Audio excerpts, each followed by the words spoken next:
dezembro de 1914, durante a noite de Natal, soldados britânicos, franceses e alemães deixaram a guerra de lado para confraternizar, trocar histórias de casa e amaldiçoar a guerra. Episódio que ficou conhecido como a Trégua de Natal. Esse fato aconteceu 5 meses após o início da Primeira Guerra Mundial. Uma guerra imperialista, uma carnificina até então sem precedentes na história da humanidade. Por que as classes dominantes das principais potências mundiais na época tiveram a necessidade de se enfrentar numa guerra dessa magnitude? Quais as condições desumanas que trouxeram, no curso de alguns meses, tamanha insatisfação vinda das trincheiras? Afinal, o que foi e o que significou a Trégua de Natal?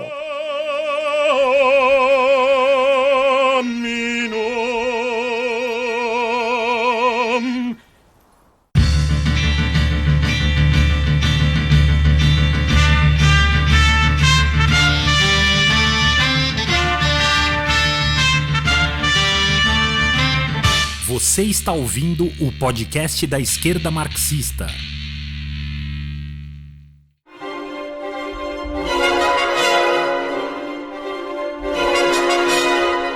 Saudações, camaradas! Meu nome é André Mainardi e está no ar a partir de agora o episódio especial de encerramento da temporada 2020 do podcast da esquerda marxista, seção brasileira da Corrente Marxista Internacional.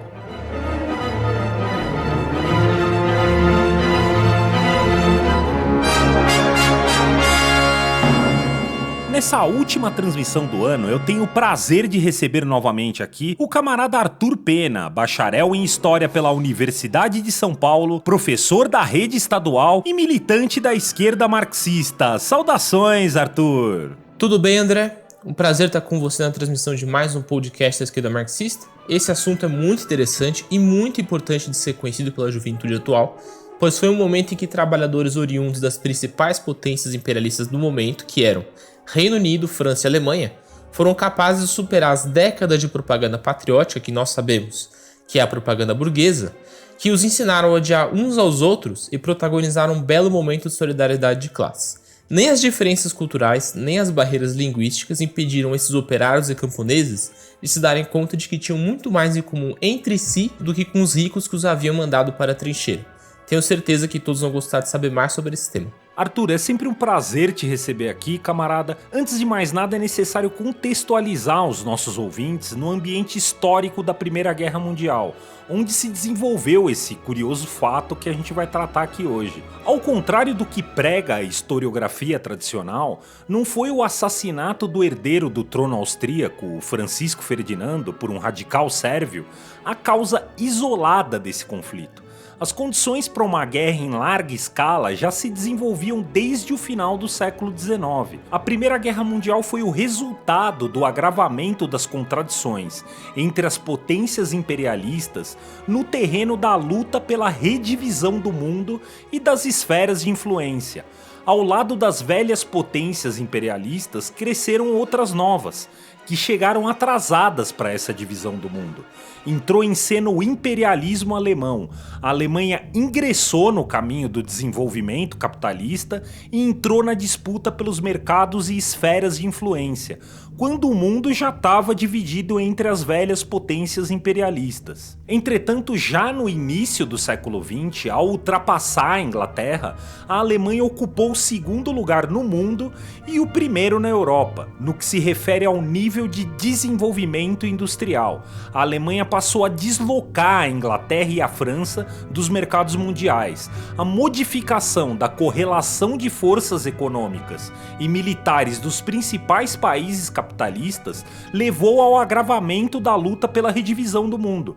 Nessa luta, a Alemanha, em aliança com a Áustria-Hungria, se chocou com a Inglaterra e com a França. Bom, a luta entre os dois blocos imperialistas, o anglo-francês e o alemão pela redivisão do mundo, atingiu os interesses de todos os países imperialistas e, por isso, levou à Guerra Mundial, na qual mais adiante tomariam parte o Japão, os Estados Unidos e uma série de outros países. A Primeira Guerra Mundial teve, e é importante frisar aqui, por ambos os lados, um caráter imperialista. A guerra abalou o mundo capitalista até os seus fundamentos mais profundos. Pela sua envergadura, ela superou todas as guerras precedentes na história da humanidade. As diferentes burguesias nacionais e o que ainda restava das antigas monarquias absolutistas precisavam convencer as grandes massas, de jovens, operários e camponeses a combater nessa guerra. Para isso lançaram mão do discurso nacionalista, de defesa da pátria, de unidade nacional contra o inimigo estrangeiro. E para isso eles contaram com a valiosa ajuda dos principais dirigentes do proletariado, os dirigentes da Internacional Socialista, ou Segunda Internacional, como também era conhecida. A Internacional Socialista foi um poderoso aparato que organizou centenas de milhares de trabalhadores do mundo todo, que tinha uma imprensa copiosa, que tinha sessões pelo mundo todo, que foi fundada e orientada pelo próprio Engels e havia fornecido até aquele momento à história do movimento operário internacional os seus maiores quadros, quadros como Auguste Bebel, Franz Mehring, Hugo Hasse, Kautsky, Jean Jaurès, Plekhanov, entre outros. Por que eles defenderam a guerra? Como se dá essa traição?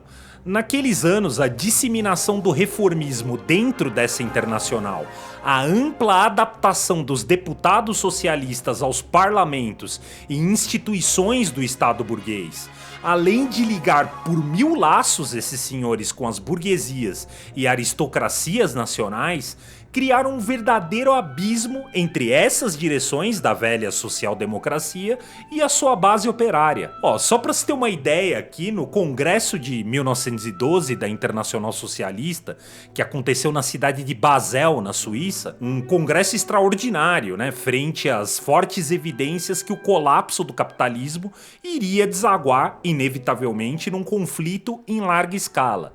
Os delegados desse congresso aprovaram um conjunto de resoluções anti-guerra, que prometiam fazer a guerra contra a própria guerra, inclusive organizando uma greve geral internacional, que se tivesse acontecido teria sido possivelmente uma das maiores greves da história. Nas promessas, no papel, nas resoluções, tudo isso ficou muito bonito, mas na prática não foi bem isso que aconteceu, E como disse o Marx, a prática é o critério da verdade. Quando 2 anos depois a Alemanha e a Áustria-Hungria declararam guerra à Sérvia, arrastando consigo todas as grandes potências da Europa, esses socialistas, entre aspas, se passaram de armas e bagagem para o lado das suas burguesias nacionais, apoiando a guerra imperialista, adotando esse discurso de defesa da pátria. Esse foi o fenômeno que foi batizado por Lenin de social-chauvinismo. O social-chauvinismo, naquela época, caiu como uma bomba no seio do movimento operário. Num primeiro momento, as massas trabalhadoras aderiram a esse discurso, se alistaram nos exércitos nacionais e os que não puderam participaram do esforço de guerra. Isso abalou de forma profunda, mas não definitiva, os laços de fraternidade e solidariedade internacionais entre os trabalhadores. Os social-chauvinistas, entre outras coisas, faziam coro com as suas burguesias nacionais, agitando, na sua imprensa a ideia de que, com os avanços tecnológicos, essa guerra se resolveria no curso de algumas semanas, que seria a guerra para acabar com todas as guerras. O que se vê é justamente o contrário. Os avanços da tecnologia bélica e a paridade de forças entre as potências, no curso de algumas semanas atiram a guerra num impasse, onde nenhum lado consegue avançar de forma efetiva em direção à vitória. À medida que esse impasse se aprofunda, os primeiros focos de insatisfação começam a surgir dentro das trincheiras. Deserções em massa e soldados se recusando a combater são fatos que se tornam cada vez mais frequentes. Um desses casos notórios ocorreu no fronte francês, onde em dezembro de 1914 se deu justamente a trégua de Natal. Agora, Arthur, explica pra gente como aconteceu essa trégua espontânea no Natal de 1914. Fala um pouco também sobre o filme que foi inspirado por ela. O alto comando dos exércitos britânicos, franceses e alemães se viam diante de muitos problemas. Aquela guerra era muito diferente das anteriores para as quais os generais tinham treinado. A necessidade de soldados no fronte, por exemplo, nunca tinha sido tão grande e nunca as armas tinham sido tão eficientes no aniquilamento de um grande número de seres humanos em tão pouco tempo. As baixas que eram esperadas para muitos anos de conflito foram alcançadas em meses.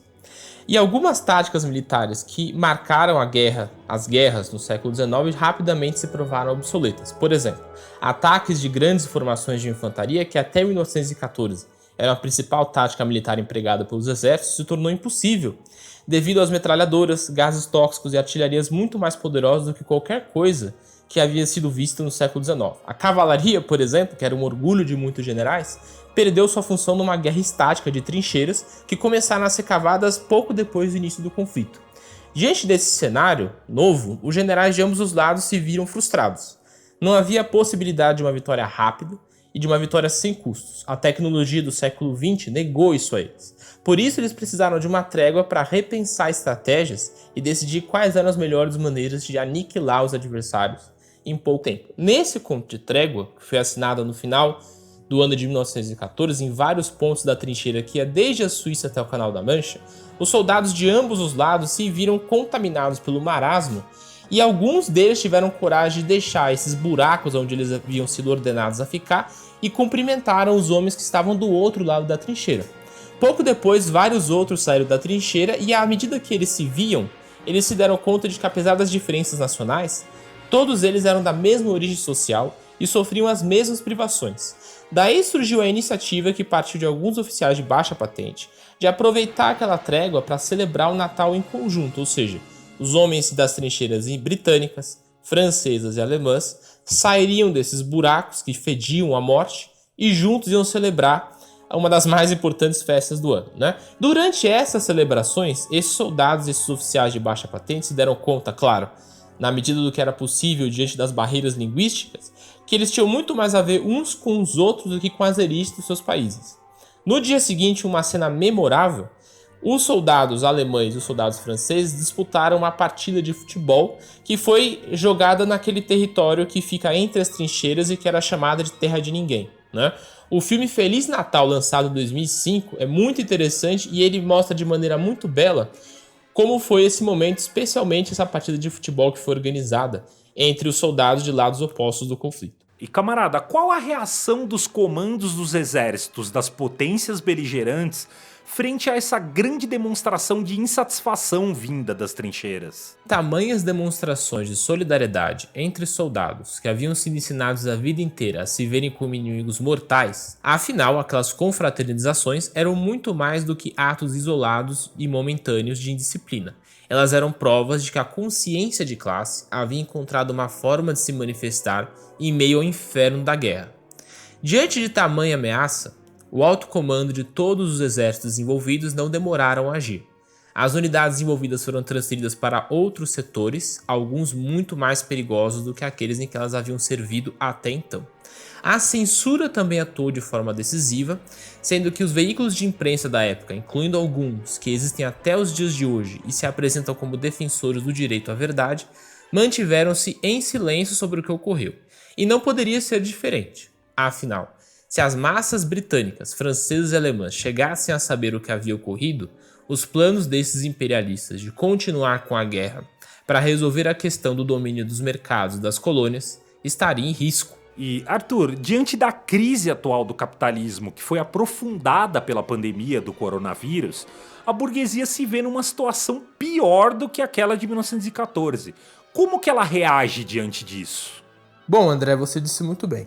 A crise atual que confronta a burguesia ela é ainda pior e mais profunda do que aquela que confrontou a burguesia às vésperas da Primeira Guerra Mundial. E eu diria que a crise atual ela é tão pior do que a anterior quanto ela é distinta. E ela é distinta principalmente pelo seguinte motivo. Na atualidade, uma guerra imperialista de larga escala ela está descartada como solução para a crise de superprodução. Por quê? Por dois pontos. Primeiro, os armamentos à disposição dos principais exércitos da atualidade, se fossem empregados no contexto de uma guerra mundial, levariam ao aniquilamento do conjunto da humanidade e, por humanidade, entenda-se classe trabalhadora, da qual a burguesia depende para obter seu lucro. E na verdade a própria burguesia dificilmente escaparia ilesa diante do poderio das armas atuais. A possibilidade deles escaparem sem sofrerem é mínima, para não dizer nula. Então, do ponto de vista militar, uma guerra seria terrível. E do ponto de vista econômico, também. Porque para a burguesia, atacar, por exemplo, a China seria impensável. Apesar de todas essas crises diplomáticas que a gente viu nos últimos anos entre os Estados Unidos e a China, por exemplo, imaginar uma guerra entre os dois países é impossível simplesmente porque a burguesia americana tem trilhões de dólares investidos naquele país. E uma guerra com a China levaria à destruição desses investimentos. Então, o que eu acredito que nós vamos ver nesse próximo período são principalmente 2 pontos. Um aumento dos conflitos regionais, né? Nós teremos um aumento do número de guerras no próximo período. E segundo, nós vamos ver uma degeneração ainda maior do sistema político da burguesia ao redor do mundo, principalmente nos países avançados, principalmente nos Estados Unidos e na Europa Ocidental. Nós vamos ver uma crise dos partidos do status quo. Nós vamos ver uma crise da credibilidade da democracia burguesa diante das massas. E eu acredito que isso vai levar a um recrudescimento da luta de classes no próximo período. Bom, estamos chegando ao final de mais um episódio e ao final da temporada. Agradecemos a todos os camaradas que participaram da nossa programação em 2020 e fazemos um agradecimento todo especial aos nossos ouvintes pela fidelidade e confiança nas nossas análises. Em fevereiro de 2021 estaremos de volta. A trilha sonora que nos acompanhou durante toda a transmissão de hoje traz a obra do grande compositor francês Claude Debussy.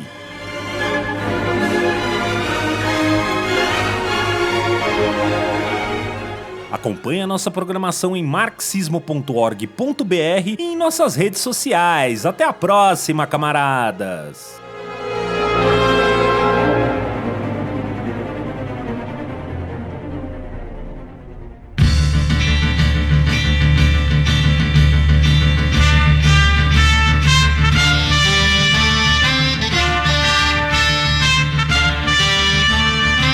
Você ouviu o podcast da Esquerda Marxista.